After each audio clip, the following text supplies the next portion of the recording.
Hey guys, this is Joseph Lucero with Powerlifting Technique, and today we're going to talk about two types of stretches, static versus dynamic. The difference is static is motionless. You hold a position, you challenge the length of the muscle, and from there what happens, so you lose that elastic potential. But a benefit of loosening the muscle is it increases your range of motion to maybe help you after a very tough workout and feeling stiff. Dynamic is stretching in motion, like high knees, knee hugs, the leg march. All those things are warming up the body.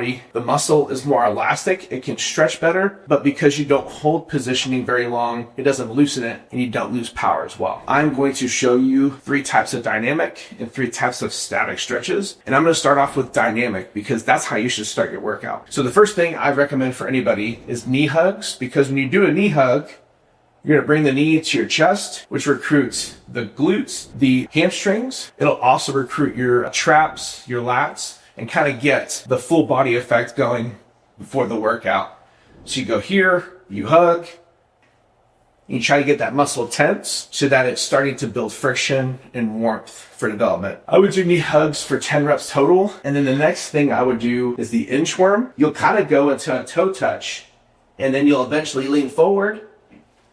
You'll pedal your hands forward into push-up position, and then pedal backwards to the top. That one hits the hamstrings, your core, your shoulders, and a little bit of your chest and arms. If you have a hard time doing it, instead of going into a toe touch, you can go ahead and bend at the hip of the knee and squat down, and then pedal forwards and get to push-up position, and then bend, and then come back to height. I think one of the last ones that might be is the kneeling hip extension. And what I would do on this one is I would get into 90 degrees, and then I would take a step forward, and I would do just little quick reps. So I would go a second and then back, a second and then back, and do that for about 5 or 6 reps. So for static stretches, I'll just recommend 3 that I think are pretty important to do after workouts. Obviously, you can do the toe touch. That'll work the hamstrings. And then if you want, you can over-exaggerate your spine so that when you're in that position, you get a little love to the low back.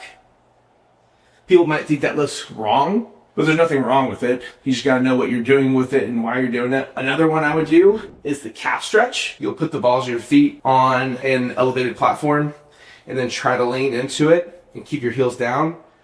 This calf stretch gives you better ankle mobility.